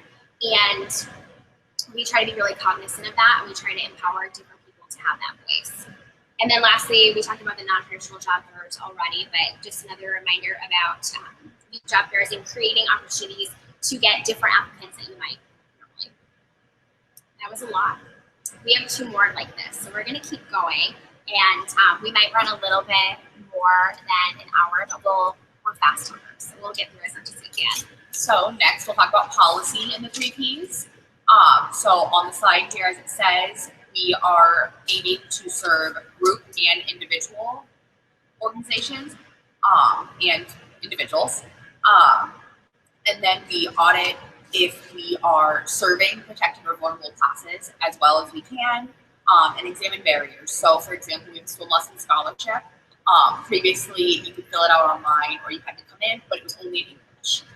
In Iowa City, again, it's a diverse community, so there are a lot of people who are ESL individuals that are learning English while coming to Iowa, but reading an entire form and application in English may not be the most efficient for them. So we have gone through, I believe, and translated it into a few different languages, and no longer require so many hoops to be jumped through in order to get the scholarship. Essentially, you apply, we go through and approve the scholarships, and then we have one of our customer service associates reach out and get them enrolled in some lessons. Right now we have someone in English who does it and someone who does it in Spanish. And that has been very well received by our community and seems to be a very big help to get a lot of people who otherwise probably wouldn't end up in swim lessons, to get them in the pool and get them in swim lessons, learning safe swimming and learning skills that they can take on with them for the rest of their life. And then aligning with the department mission. So like we said, our department does have an inclusivity statement, and we do aim to be a diverse, inclusive community service, no matter whether that's in aquatics or youth sports or the farmers market or anything. We aim to make sure that we are well rounded. So with the little attachment that we have for policy, some of the bigger ones we have here are auditing through surveys, outreach, and data collection. We are survey queens. We love a good survey. Survey Monkey, email it out at the end of events, at the end of swim lessons, gauge how people are feeling about what they're doing, if they have suggestions on how to change things. We found a lot of interesting suggestions in there that we've worked to apply that have changed the program as a whole. For example, the swim lesson scholarship application not solely being in English. Create uniform approach to swim test and life jacket fits. Using a universal font in digital and written marketing. So this PowerPoint is not a great example of that, but all of our internal documents are in a font called Lexend. That font has been proven to be easier for everyone to read, especially people with learning disabilities or different learning capacities. It's just a standard font. It looks like Arial or Tacoma or anything, but for some reason it's easier for people to read, and you can Google it. There's a whole website that will explain the process of it and share studies with you, and it's just kind of an easy way to make sure that everyone feels included without having to rewrite the whole book. Teaming up with other aquatic agencies or centers in our area for shared programming, passes, or free offerings. So we do aim to have, I believe it's one free event every month. And then we do crowdsource with our surrounding areas. So we have 2 pools that are super close to us that we try and work with to do events or do outreach events or anything like that to get a diverse group in here, or someone that wouldn't normally come here would go there because of any other factor. And then having resources available for residents who have faced substance abuse, sexual abuse, domestic violence, or are looking for intervention programs. Like we've said, we do work with area nonprofits, and so we do have some connections there that we're able to kind of help direct people where they would best be served for their needs. Offering translated services, materials, and call lines. And then supporting social service-based agencies, featuring accessible aquatic spaces. So here, right to the side where you can't see, actually, we have some stairs that are beloved in our community. And we're working on putting stairs in one of our other pools to make it a little bit easier for anyone with a physical handicap or discomfort to be able to access our pool rather than jumping in or entering through the ladders, because not everyone is able to enter or exit through the ladders. And then promoting discounted passes and finding ways to build free admits into programs. And then knowing the demographics of our community, their language, their culture, and their historical relationship with aquatics. Again, I know we've said it multiple times, but aquatics hasn't historically been the most welcoming to different groups of people. And so we aim to change that. And then programming. Thanks. So I'll highlight a couple of the programming ones as well. That was really smart. We won't read every single one with programming. We'll highlight kind of the big ones, and then you're able to download it and look into what things you do as well. So when it comes to programming, it's important that you know what it is that your goals are, and if your goals are to try to get as many people into the programs as possible, then you really want to think about how you offer different needs, different times, and you know the community. And the best way to do this is to talk to the community. So the She Swims 2 events that we have for women and children that are wanting to come and just be women and children, that was born out of our coworker, Rikicia, talking with an individual who runs a group for new immigrants to the area, and they had a conversation about the pool, and we created a offering based on that. Ideally, we are able to problem solve before people bring to us problems or ask us for these things. In an ideal world, we're able to offer these things and put them out there and be the solution before people are necessarily asking for all these things. But it really is 2 sides of the coin, that you want to get that input and you also want to put these things out there. You want to address barriers of entry and access. So over and over and over again, our biggest access point is transportation. We really struggle with utilizing all the funds that we've fundraised over the last 5 years for our scholarship program, which is really a healthy amount of money. We pay for incidentals like towels and swimsuits and goggles, and we also use a lot of that money to get the transportation of children in captive programming, like after school programming and summer programming, to our pools for swimming lessons. We have gone around and around and around about all different kinds of ways to pay for transportation. And at this point, we spend thousands and thousands of dollars transporting kids to the pool for swimming lessons. It's easily the most expensive part of the operation for us, but that is how we use some of that scholarship money, because we don't have a money issue, we have a barrier issue. So even though we have all this money for scholarships, we still have to get out into the community and actively work on ways to get kids to the lessons. Adults are able to use that scholarship money as well, but as we've talked about, there are other barriers that can be in the way. So we've really had to get creative about what family lessons look like, what we're allowing people to use a scholarship for. We let them use scholarship money towards what are considered higher tier or like higher touch point services like private lessons and adaptive lessons, because we want to, again, get as many people into these things as we can.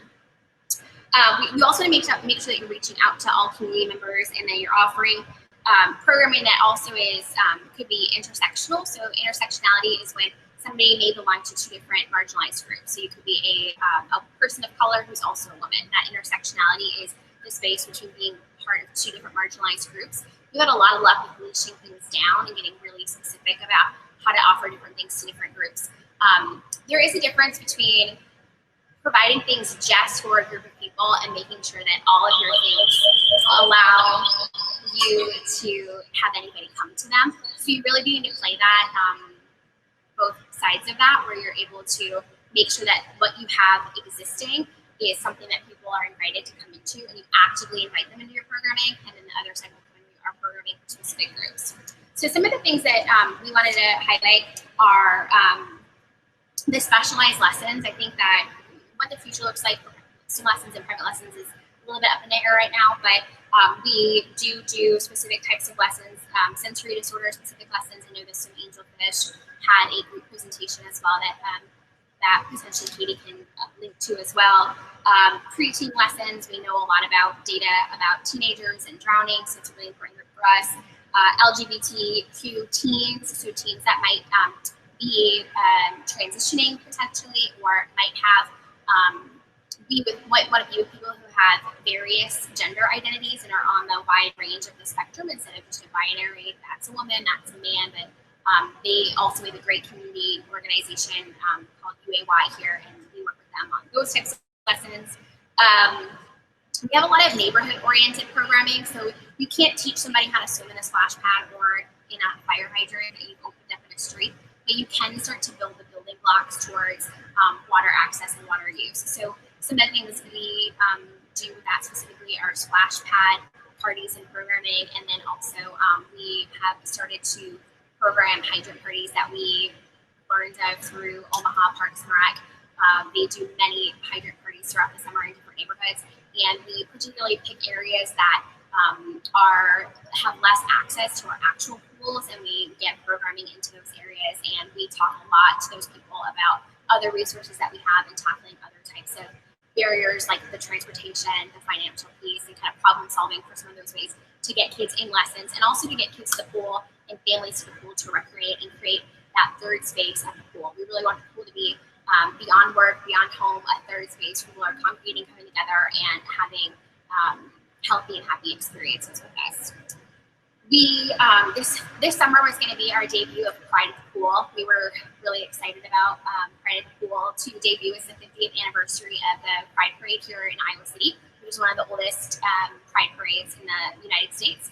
So we had all kinds of fun programming planned for Pride at the Pool, including a drag story time where we were going to have drag queens read our Splish Splash story time. We tried to pick really diverse authors and characters for all of our readings. So we want to see different types of individuals in the books when we're talking about water safety and access. We were going to do some different activities at the actual pool. We were going to hang the rainbow flag on our flagpole. We were going to do some really fun things with Pride. So that won't be happening this year, but that is something that we have been working on a committee with other leaders in our city, and we'll be tabling that for next year to do that for programming. I've already talked about captive audiences, but the more you can work with already organized groups that are doing outreach and opportunities for youth and for families, you can work with them on programming. It's been a huge success for us.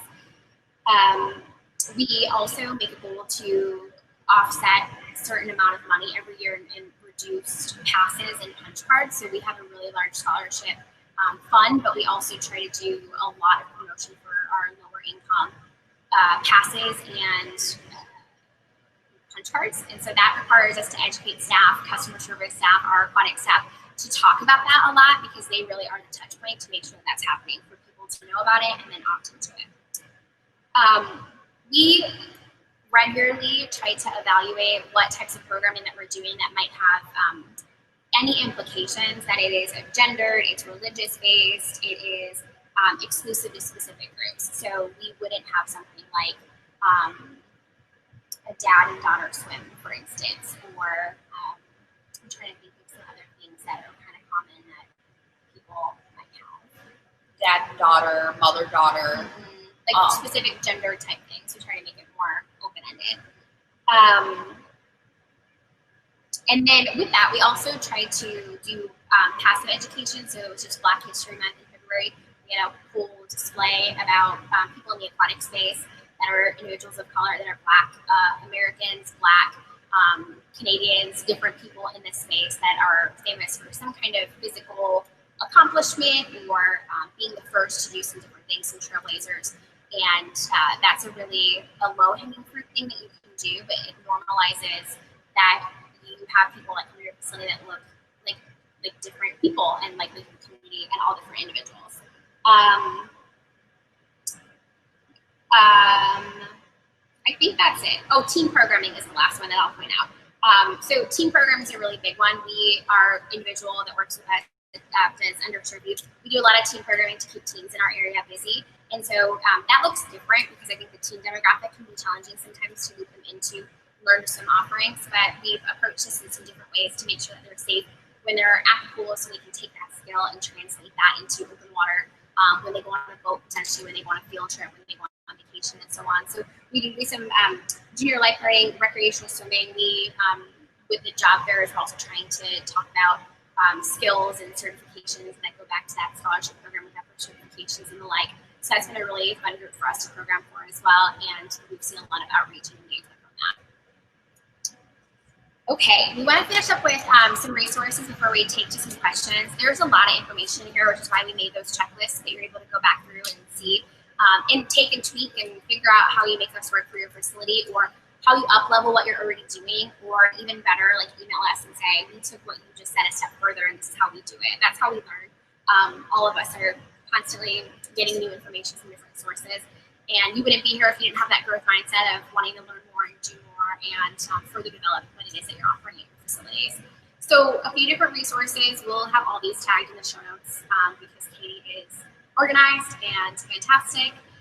We're so grateful for that. So the first one is language of inclusion. This is a really great printout just to have to make sure that you know what words to use. So when you're looking at adding in, family swim lessons, how do you talk about families so that it's inclusive? Not every family has a mom and a dad and a kid. So how do we normalize that family is a very wide range. It's a big spectrum. That list is always changing, but that's a really great starting point, and it's a few pages. We have it printed out in our office. We use it. We love it. It's really helpful.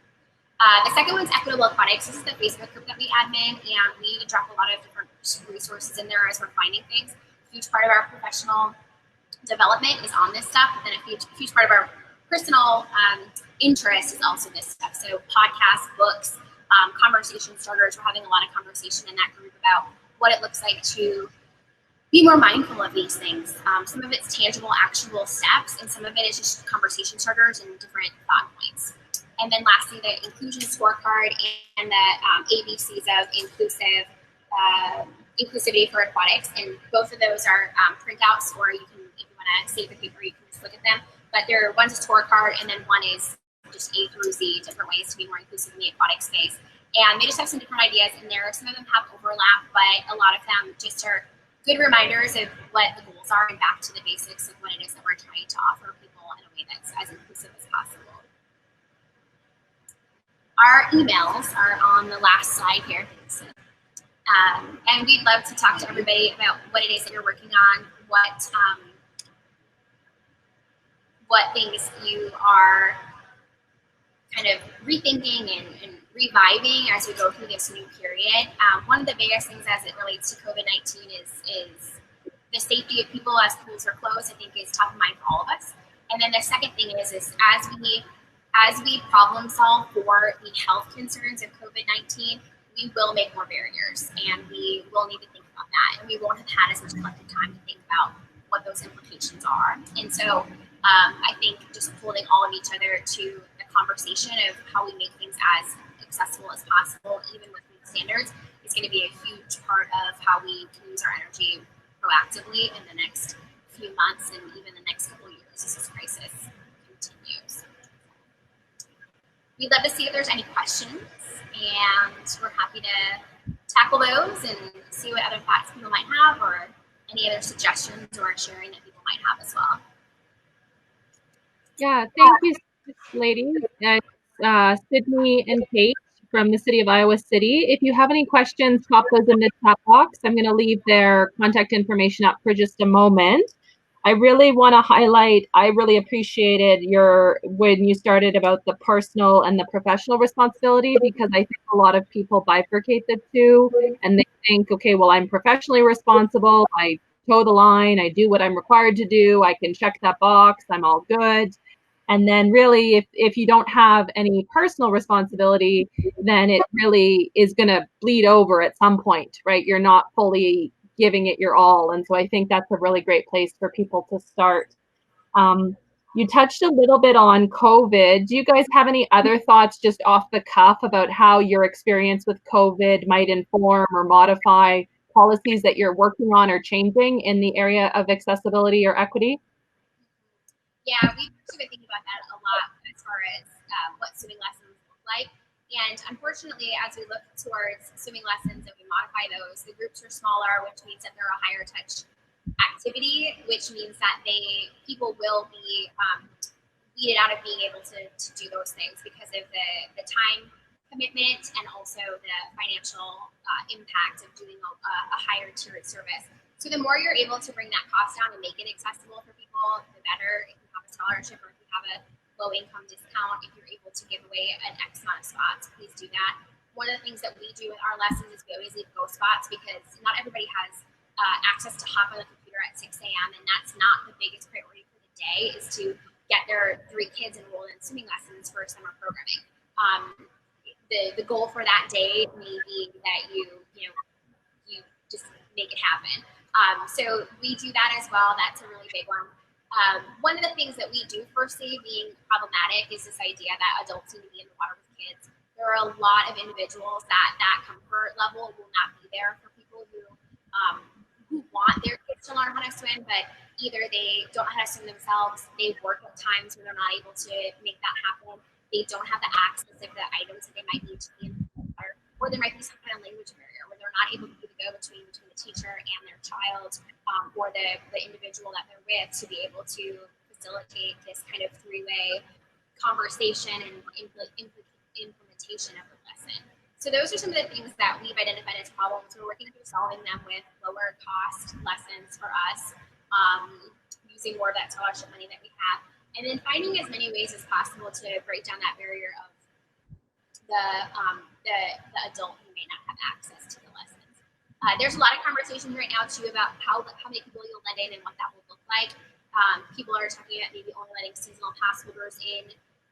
That is problematic in my mind because that's an access item. That's not something that everybody can afford to pay. So I think that you really want to examine how you're approaching that and see if you're able to allow drop-ins in some capacity and what that looks like. Even just going online and signing up for a time from 7 to 7:30 to come to the pool, I mean, that's one more barrier that folks are going to have, and they're going to have to cross-reference that potentially with what the bus schedule looks like, or, maybe not even knowing if they're going to have $4 later in the week times the 3 people in the family. So there's going to be a lot of things like that we don't know what we don't know potentially yet, but I think the more that you're looking at each of these things that you're implementing holistically, for all the different pieces, how would this impact a person with this experience or with this experience, and just in having those conversations over and over again, collectively and in smaller groups, I think is going to be a huge piece of that. But I think that there will definitely be some learning curves with this, and we will see some of that certainly. Yeah, I think the season pass holders, that's interesting to hear that one person or one perspective is to let them in first, whereas from my opinion, I could think of, we shouldn't let our season pass holders in because that's going to be the lion's share of our users, and that's not fair to access, nor can we give our season pass holders the value that they want from their season pass with restricted access and restricted service. So it's a whole rabbit thorny mess of trying to figure out what to do there. I really appreciated that you spent some time talking about locker room policies. I see a lot of issues where, perhaps the men's washroom, the men's change room doesn't have a change table, doesn't have a kids, like a bassinet, or doesn't have shower facilities. So we are expecting one person of the household to do all childcare or helping kids change. And I think that's a simple way that people can look at access in their facility. Absolutely. That was, this is a limited lens thing again. Until I had a child and I was the woman and I realized how many, even restaurants, it is the same thing. There's only a changing table in the women's bathroom, and my husband would come back and would say, there's no changing table in there. You mind taking him into the women's? It never occurred to me before that was because it didn't affect me because I didn't need it previously. But that's a huge emphasis for us because we are a government agency, and so when it comes to things like changing rooms and locker rooms that are accessible, knowing laws around breastfeeding and laws around individuals who are transgender, like these are things that people rightfully should assume that government entities know about, and so that those things for us are top of mind all the time, and we talk about those things with our staff as well because those, it comes up to us once it's a problem, but the people that are going to have those conversations are going to be the individuals who are our team, and so we talk about that stuff extensively. Most of our staff aren't parents, but we do talk about that. What are the laws in the state of Iowa about breastfeeding? Can someone breastfeed if they're in the pool? Can someone breastfeed if they're on the deck? And these are just conversations that we have to make sure that we're not the pool in Texas on CNN that has the viral video, but also because just on a day-to-day basis, we want to make sure that everybody feels welcome where they're at and where they're at. And so that's a huge part of what we're thinking about all the time. Yeah, so a couple other things mention, and then we'll wrap up. So the microaggression, we'll share the video. I know you put it in the Facebook group maybe a couple months ago with the mosquito bites, so we'll reshare that video. It's a really good one. And the same thing, I'll reshare. There was a really great op-ed comic I saw on the internet a week or two ago. I love that you shared that not every family, not every child, not every person has access to a phone, a computer, a tablet, a TV, the internet that's stable. And there was a really great graphic I saw where it's a kid standing on basically on a stool looking in his friend's window who has a laptop and a TV. And so his education experience during the COVID physical distancing has been seamless, whereas the poor child, the underprivileged child, has no access to any of these resources in a meaningful way. And they're being disadvantaged yet again through, they should have access to education and they don't. We didn't touch on it all. It's just also the mental health implications and how to intervene when people are having mental health emergencies. That's why I did this one. Last question, if we can just sorry.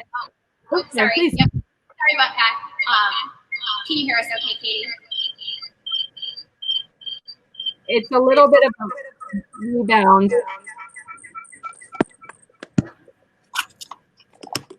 Close that.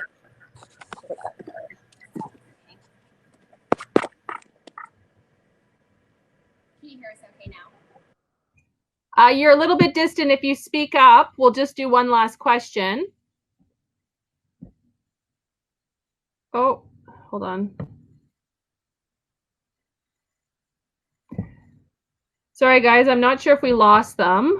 1 second. We'll give them a second to see if they can come back. If not, all of the resources that they shared were on the show notes. everything they've discussed. I will update the show notes so that you have access to it. Let me go ahead and mention today being Friday, May 8th, we have some, oh, go ahead. Okay.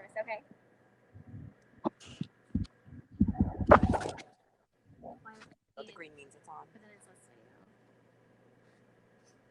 Can you hear us okay, Katie?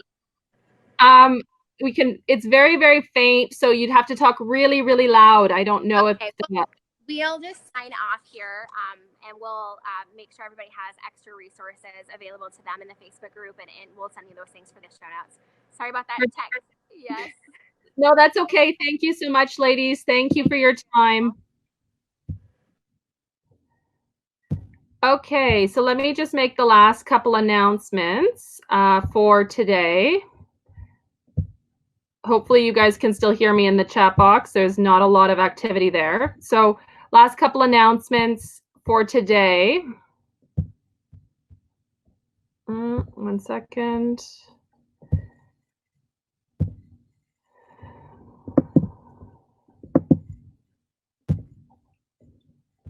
Oh. Well, I'm going to keep talking as though you guys can hear me. I'm not positive at this point. I'm seeing no movement in the chat box. So the last couple of announcements for today, we do have sessions happening next week, Monday, Wednesday, and Friday. And on Monday, we will have Maria Bella here. She's going to be presenting on her angel mannequins. She'll be talking about how different swimming pools have drowning incidents or victims go unseen in lifeguarded pools. That will be on Monday. I'll pop the link in the show notes for that if you're interested in registering. Then on Wednesday, we're going to have health and safety tips, non-scary tips. This is going to be taking the perspective of how to work on your health and safety policies and procedures, not first aid training, not in service, but more of those health and safety policies.